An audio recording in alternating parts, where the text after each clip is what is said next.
하나님 말씀 창세기 12장 1절에서 3절 말씀입니다. 다 함께 합독하시겠습니다. 여호와께서 아브라함에게 이르시되 너는 너의 고향과 친척과 아버지 집을 떠나 내가 네게 보여줄 땅으로 가라. 내가 너로 큰 민족을 이루고 내게 복을 주어 내 이름을 창대하게 하리니 너는 복이 되일지라. 너를 축복하는 자에게는 내가 복을 내리고 너를 저주하는 자에게는 내가 저주하리니 땅의 모든 족속이 너로 말미암아 복을 얻을 것이라 하신지라. 아멘. 할렐루야. 오늘 이 하루도 예수님 감사합니다. 예수님 사랑합니다. 예수님 경배합니다. 고백 많이 올려드릴 수 있기를 주 이름으로 축복합니다. 믿음은 기다림입니다. 믿음은 기다림으로 완성되어집니다. 큰 믿음과 작은 믿음의 차이는 기다림에 있습니다. 구약의 모든 성도님들은 이 땅에 오실 예수님을 기다렸습니다. 신약의 많은 성도님들은 다시 오실 예수님을 기다립니다. 오늘 우리 모든 성도님들은 이 땅에 다시 오실 예수님을 바라보며 기다리며 살아갑니다. 사랑하는 성도님, 예수님 그리워하며 오늘도 살기를 소원합니다. 기대되지 않습니까? 저는 예수님을 얼굴과 얼굴로 대면하여 보면 어떨까? 예수님 얼마나 잘생기셨을까? 예수님 모습 어떠실까? 상상하면 마음이 설렙니다. 정말 예수님 그리워하고 보고 싶은 그 예수님을 정말 이 한평생 예수님만 그리워하며 생각하며 살다가 정말 막상 예수님을 딱 만났을 때 그 감격과 기쁨이 얼마나 클까? 설레지 않으십니까? 아멘이시죠? 예수님 그리하며 이 하루 삽시다. 예수님 바라보며 살길 원합니다. 믿음은 기다림입니다. 마치 임신한 여인이 태어날 아이를 기다리듯 우리는 우리의 믿음을 기다리면서 완성되어지죠. 현실과 말씀 사이에 연결하는 다리는 기다림입니다. 우리는 매일매일 현실을 살아갑니다. 바쁜 현대인들은 오늘 하루를 살아가는 것이 참으로 고되고 힘듭니다. 오늘날 고환율, 고물가, 고금리라고 하는 현실 속에 자녀를 양육해야 합니다. 부모님을 부양하며 살아갑니다. 그러면서도 우리에게는 하나님을 경배하고 예배하며 하나님께 예물을 드리고 삶의 시간을 드리며 살아갑니다. 그런데 우리의 삶 가운데 현실과 말씀 사이에 우리의 삶이 힘들고 지칠 때가 참 많습니다. 정말 하나님 말씀이 이루어질까? 정말 내가 하나님 말씀대로 이렇게 순종하면 하나님의 놀라운 능력과 은혜를 바라볼까? 라고 하는 두려움이 우리에겐 있지요. 우리는 뭐든지 빨리 이루어지기를 원합니다. 즉시 응답되기를 원합니다. 우리는 언제나 서둘러 이루어지기를 원해요. 그래서 이 현실과 하나님 주신 말씀과의 사이에 연결되는 다리인 기다림을 통하지 않고는 하나님의 온전한 영광을 누리지 못하는 것을 보게 되어집니다.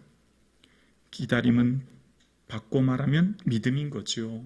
믿음이 있어야만 기다릴 수 있는 거예요. 사랑하는 성도님, 하나님께서는 우리에게 우리를 너무 사랑하셔서 놀라운 은혜와 사랑과 축복과 영광을 예비하고 계신 줄로 믿습니다. 자, 하나님이 아브라함을 부르시면서 아브라함아, 너 살던 고향, 너 친척, 아버지 집을 떠나 내가 보여줄 곳으로 가. 그리고 하신 첫 번째 약속이며 축복이 오늘 2절에 나오죠. 2절에 보면 하나님 이런 말씀하셔요.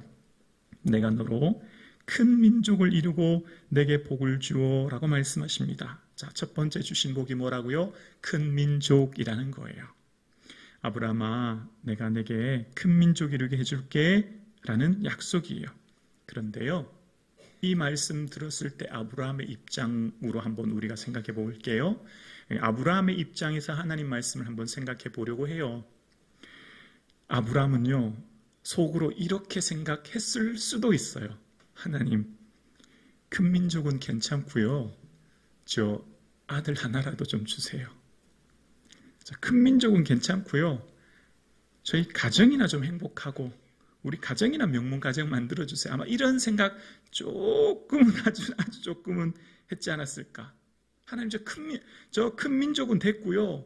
저 진짜 당장 눈에 보이는 아들이나 딸이나 좀 하나 주시죠. 아마 이런 기도하지 않았을까라고 제가 생각했어요. 그 근거는, 제가 이렇게 말씀을 묵상한 근거는 창세기 11장 30절에 그 가정에 대해서 이렇게 먼저 이야기했기 때문이에요.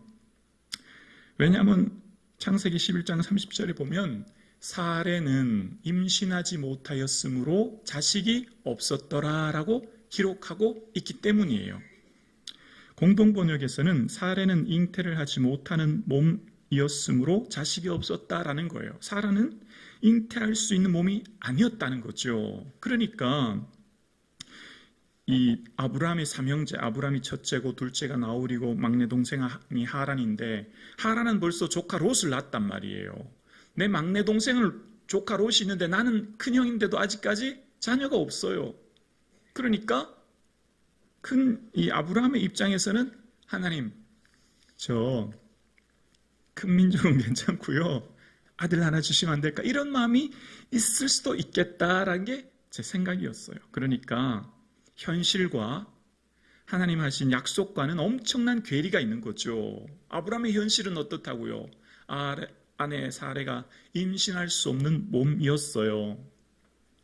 아이를 낳을 수 있는 상황이 안 됐는데, 하나님의 이 현실은 불가능한데 하나님은 자꾸만 약속의 말씀은 너는 큰 민족이 되겠다라고 말씀하는 거예요.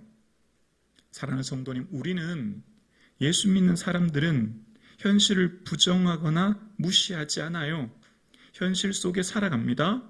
그런데 우리는 그 현실을 살면서도 또 하나 반드시 놓치지 말아야 될 것이 하나님의 말씀입니다.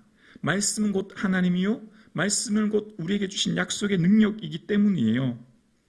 그리고 오늘 본문의 말씀을 다시 곰곰이 바라보면 하나님께서 주신 이 현실을 이길 수 있는 힘, 그러니까 현실의 아내가 아이를 낳지 못하고 약속의 말씀을 붙들 수 있는 힘이 어디서 나오냐면 대상이 중요한데요. 이 말을 누가 했느냐가 중요해요. 여러분, 사기를 왜 당합니까? 수익률이 엄청 높다고 하면서 사람들이 사기를 당하는 이유는 대상을 잘못 선택했기 때문이죠. 신뢰할 수 없는 사람을 믿었기 때문에 사기를 당하죠. 오늘 본문 12장 2절에는요. 12장 2절에 보면 내가 너로 큰 민족을 이루고, 여기서 내가 누구예요? 하나님이에요. 하나님. 전능하신 하나님. 내가 너에게 라고 말씀하시죠. 여기서 아브라함이 붙들어야 될 것은 하나님을 바라보는 거예요. 아브라함은 현재 75세에 아이가 없습니다. 그럼에도 불구하고 1년, 2년, 3년 기다립니다. 그 힘은 전능하신 하나님이 계시기 때문에, 내가라고 하는 그 하나님 바라보기 때문에 기다릴 수 있는 힘이 나오는 거죠. 사랑하는 성도님, 오늘 우리는 무엇을 바라보고 기다립니까? 나의 능력과 내 힘을 보고 기다리는 게 아니잖아요. 내 환경, 내 이웃, 사람들 보고 기다리는 게 아니잖아요. 우리의 기다림은 온전히 전능하신 하나님을 보고 이 하루를 기다릴 때 우리는 하나님의 은혜와 능력을 경험하게 될 줄로 믿습니다. 이 기다림은 우리를 참 지치게 만들어요. 이 기다림은 우리의 믿음을 연약하게 만들어요. 이 기다림은 우리를 매우 낙심하게 만들어요. 왜냐하면 이 믿음의 선배 아브라함도요, 이 말씀 붙들었지만 이후에 15장에 보면요, 아브라함아, 내가 큰 방패야, 이렇게 얘기하니까 하나님, 저한테 뭐 주시려고 하세요? 저는 자식이 없어요. 제 상속장로는 엘리에셀입니다. 이런 얘기 하거든요. 아브라함도 사실 지쳤다는 거예요. 아브라함도 그 기다림 속에 낙심했다는 거죠. 뭐 주려고 하시는데요? 전 자식이 없는데요? 아브라함도 1년, 2년, 3년 기다리는데 아마 5년, 10년 기다리는데 자식이 없으니까 나름 마음이 실망했던 것 같아요. 그러나 그런 기다림 속에 하나님께서 걱정하지 마, 아브라함아. 너 눈을 들어서 동서남북 바라봐. 하늘별처럼 바다 모래알처럼 내 자녀 많게 해줄게 라고 하신 하나님 말씀을 다시금 붙드는 거예요. 왜요? 하나님 전능하심을 믿기 때문이죠. 그 기다림이 좀 길긴 했죠. 한 25년이라고 하는 시간이 소요되긴 했어요. 하나님의 때와 우리 때가 좀 차이 나긴 해요.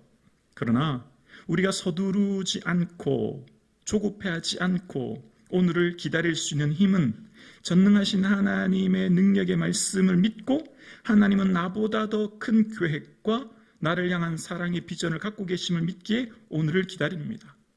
인내를 온전히 이루라. 이는 너희로 온전하고 구비하여 조금도 부족함이 없게 하려 함이라 라고 하는 야고보서의 말씀처럼 우리로 온전하여 구비하여 조금도 부족함이 없게 하기 위하여 오늘도 기다리라 말씀하십니다.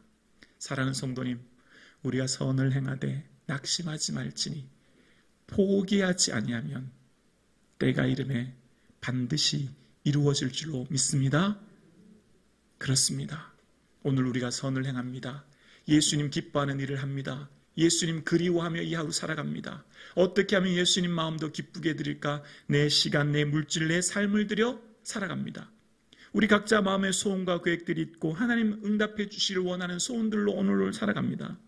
그러나 우리를 지치게 만드는 현실 속에 우리가 내 생각대로 되지 않는 이런 어려움 속에 때로는 포기하고 싶고 때로는 낙심되어지는 우리 이러한 마음 속에 선을 행하되 낙심하지 않고 포기하지 않을 때 주께서 때가 이름에 거둘 날을 우리는 바라보게 될 줄로 믿습니다.